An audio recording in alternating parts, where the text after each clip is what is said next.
Hello সুপ্রিয় বন্ধুগণ, বরাবরের মতো আজকের পর্বে স্বাগতম জ্ঞাপন করছি। সাস্টেনেবল ইঞ্জিনিয়ারিং ব্লগের আজকের পর্বটি মূলত কন্টেম্পোরারি ফাসাদের ডিজাইন নিয়ে আলোচনা করব। আজকের মূল পর্বে মূলত কন্টেম্পোরারি ফাসাদের গ্রাউন্ড ফ্লোরটা নিয়ে আমরা আজকের এই পর্বটিতে আলোচনা করব ডিটেইলি, এবং পরবর্তী পর্বে আমরা এর অন্যান্য ফ্লোর প্ল্যানগুলো দেখে নিব, টোটাল 3D ইলিভেশন সহ পার্সপেক্টিভ ভিউ সহ। বন্ধুরা, আজকের এই পর্বটি কন্টেম্পোরারি ফাসাদের যে এরিয়ার ডাইমেনশনটা আপনাদের সামনে অন স্ক্রিনে দেখতে পাচ্ছেন, এটা আমি আপনাদেরকে বিস্তারিত বলার চেষ্টা করব। গ্রাউন্ড ফ্লোর এই প্ল্যানটিতে সামনের যে রাস্তাটা দেখতে পাচ্ছেন, এই রাস্তাটা আমাদের যে স্ট্রাকচারটা আছে ইনফ্রাস্ট্রাকচার এর উত্তর দিকে, এবং এর রেয়ার সাইড হচ্ছে আপনার সাউথ সাইডে এর যে ডাইমেনশনটা আছে এটা হলো 29 ফিট, এবং ফ্রন্ট সাইডে যে ডাইমেনশনটা এটা 29 ফিট 5 ইঞ্চি, এবং পশ্চিম পাশে যে ডাইমেনশনটা আছে 46 ফিট, এবং পূর্ব পাশে 52 ফিট। আমাদের এই এরিয়ার মধ্যে আমরা টোটাল আমাদের ল্যান্ড এরিয়া 1422 স্কোয়ার ফিট, আমাদের প্রায় 1.5 ঘন্টার কাছাকাছি, 1.5 ঘন্টার চেয়েও একটু বেশি, 2 ঘন্টার চেয়েও কম। বিল্ড এরিয়া 984, 1 ঘন্টার চেয়ে সামান্য বেশি। আমাদের গ্রাউন্ড ফ্লোরের এরিয়া পার্সেন্টেজটা 66.66%। আমাদের টোটাল 1422 স্কোয়ার ফিটের এই ল্যান্ড এরিয়ার ভিতরে আমরা 66.66%টা আমরা বিল্ড এরিয়া কাভার করে, এবং পেভড এরিয়া কাভার করেছি 18.28%, মানে 260 স্কোয়ার ফিট, এবং গ্রিন এরিয়া 214, 15.06% আমরা গ্রিন এরিয়া ইউজ করেছি। আমাদের এই পার্সেন্টেজ যে এরিয়াটা আমরা ব্যবহার করতে পেরেছি তা আপনাদেরকে বিস্তারিত ল্যান্ডস্কেপিং সহ বিস্তারিত আপনাদের সামনে তুলে ধরবো। তো বন্ধুরা, আমার এই চ্যানেলটিতে নতুন হয়ে থাকলে অবশ্যই বেল বাটনটি প্রেস করে দিবেন, একটা লাইক করবেন, আর আমাদের এই ডিজাইনগুলো কেমন লাগতেছে, আপনাদের কেমন মনে হচ্ছে এই জন্য একটা কমেন্ট করে দিবেন। আমাদের যদি চ্যানেলটি আপনাদের সমমানের যারা দেখতে চান, আপনারা প্লিজ একটু শেয়ার করে দিবেন, যাতে আমার এই চ্যানেলটি একটু গ্রো করে। আমার এই ছোট্ট চ্যানেলটিতে লাইক কমেন্ট সাবস্ক্রাইব না করলে, নতুন ডিজাইন আনতে হলে আমাদের চ্যানেলটিকে অবশ্যই সাবস্ক্রাইব করে আমাদের পাশে থাকবেন। বন্ধুরা, আসে আমাদের মূল পর্বে। এটা হচ্ছে অ্যান্টি গেট, এটা পকেট ডোর, আর এটা টোটালি স্লাইড করবে। এই এন্ট্রি গেট হয়ে ঢুকে এটা হচ্ছে পেভড পেডেস্ট্রিয়ান এন্ট্রি, এটা হচ্ছে এন্ট্রি ফ্ল্যাটের মেইন এন্ট্রি পয়েন্ট, আর এটা হচ্ছে অন্যান্য ফ্লোর ওঠার স্টেয়ার। এই কন্টেম্পোরারি ফাসাদটা মূলত 3 স্টোরিটের। আমরা তথ্য উপাত্ত সহ নেক্সট পর্বে অবশ্যই আপনাদের সামনে তুলে ধরবো। বন্ধুরা, আমার চ্যানেলটিকে সাবস্ক্রাইব করে লাইক বাটন কমেন্ট করে অবশ্যই আমাদের সাথে থাকবেন, অন্যান্য পর্বগুলো যাতে আপনাদের দ্বারগোড়ায় গিয়ে পৌঁছায়।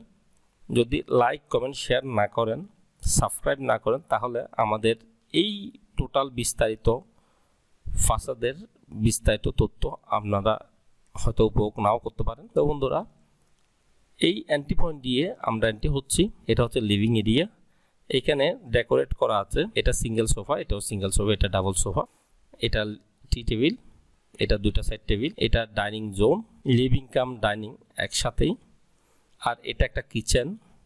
আমরা এরিয়াটা দেখতে পাচ্ছেন, এটা একটা টয়লেট, আর এটা হলো মাস্টার বেডের সাথে যে ফ্যাসিলিটিসগুলো আছে, এটা বারান্ডার এই পাশে দাঁড়ালে এই গ্রিন জোনটি খুব সুন্দর করে ডেকোরেট করা, আর এটা হচ্ছে টয়লেট। আমরা মাস্টার বেড থেকে হাতের বামে যেটা দেখতে পাচ্ছি, এটা হচ্ছে একটা জেনারেল বেড বা চাইল্ড বেড, এটা হচ্ছে বারান্দা, আর 3 নম্বর বেডটা হচ্ছে গেস্ট বেড। এই এরিয়াটা আমি আপনাদের সামনে বলছি না, কারণ এরিয়াটা অলরেডি এখানে ড্রয়িংয়ে দেওয়া আছে। আমাদের 3 বেড বিশিষ্ট, 2 টয়লেট বিশিষ্ট, 2টা ব্যালকনি বিশিষ্ট, একটা কিচেন ড্রয়িং কাম ডাইনিং বিশিষ্ট আমাদের এই কন্টেম্পোরারি ফাসাদটির এরিয়া 948। বন্ধুরা, আমরা যেটা দেখতে পেলাম এটা হচ্ছে মূলত ইনফ্রাস্ট্রাকচারের ভিতরের প্ল্যানিংটা। আউটার প্ল্যানিংটা হচ্ছে এটা হচ্ছে 3 ফিট একটা ওয়াকওয়ে, পেরিফেরি যে পার্পল কালারের লাইনটা দেখতে পাচ্ছেন এটা মূলত হচ্ছে বাউন্ডারি লাইন। এটা 3 ফিটের একটা ওয়াকওয়ে। এখানে হচ্ছে সেফটি ট্যাঙ্ক। সেফটি ট্যাঙ্কটা উপরে কিছু গ্রিন থাকবেন, এই পাশেও কিছু গ্রিন আছে, আর এটাও ওয়াকওয়ে। আমাদের এই পেছনের দৃশ্যটা মোটামুটি উপভোগ করার জন্য বারান্দাতে আসলে এখানে খুব সুন্দর একটা মনোরম দৃশ্য আমরা ফিল করতে পারবো। এই ফিলিংসটা অবশ্যই আপনাদেরকে আমাদের পার্সপেক্টিভ ভিউতে ভিজুয়ালাইজ করাইতে পারবো। আমরা আজকে প্ল্যানিং নিয়ে আলোচনা করছি, গ্রাউন্ড ফ্লোরের নেক্সট পর্বগুলোর জন্য আমরা অবশ্য অপেক্ষা করবেন। আর এই পাশটা হচ্ছে গ্রিন জোন। আমাদের এটা হচ্ছে ইন্সপেকশন পিট। ইন্সপেকশন পিটগুলো দিয়ে আমরা ডিসকাস, আর এইগুলো গ্রিন জোন।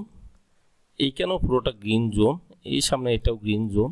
এই গ্রিন জোনগুলো কিছু লাইটিংয়ের ব্যবস্থা থাকবে, কিছু গ্লাস দিয়ে, ভার্টিক্যাল গ্লাস দিয়ে এখানে গ্রিনের কিছু অর্নামেন্টারিয়াম টাইপের কিছু ডিজাইন থাকবে। তো বন্ধুরা, আজকের আমাদের এই পর্বটি কেমন লেগেছে অবশ্যই আমাদেরকে কমেন্ট করে জানাবেন। আমাদের আজকের পর্বে ল্যান্ড এরিয়া আপনাদেরকে আবার বলছি 1422 স্কোয়ার ফিট, প্রবাবলি 2 ঘন্টার চেয়েও কম। আমরা জানি 1 ঘন্টা হচ্ছে 864 স্কোয়ার ফিটে, তার আপনারা এখান থেকে অনুমান করে নিতে পারতেছেন এটা 2 ঘন্টার চেয়েও কম। আর বিল্ট এরিয়া 948, 1 ঘন্টার চেয়ে সামথিং বেশি, হালকা বেশি। মানে আমরা যে ল্যান্ড এরিয়াটা ইউজ করেছি, ল্যান্ড এরিয়ার 66.66% আমরা ইনফ্রাস্ট্রাকচারের বিল্ট এরিয়াতে আমরা অ্যাকোয়ার করেছি। পেভড এরিয়া 260 এবং গ্রিন এরিয়া আমরা তো দেখলেনই 214। বন্ধুরা, আমাদের এই উপরের ফ্লোর প্ল্যানগুলো একটু ভিন্ন পর্যায়ে আমরা ডেকোরেট করছি। তো বন্ধুরা, উপরের ফ্লোর প্ল্যানগুলো যদি আপনারা উপভোগ করতে চান, আমাদের আজকের পর্বটিতে লাইক দিয়ে সাবস্ক্রাইব করে রাখবেন। কথা না বাড়িয়ে আমাদের আজকের পর্ব আমরা এখানে শেষ করছি। সুস্থ থাকবেন, ভালো থাকবেন, সাস্টেইনেবল ইঞ্জিনিয়ারিং ব্লগের সাথে থাকবেন। ধন্যবাদ।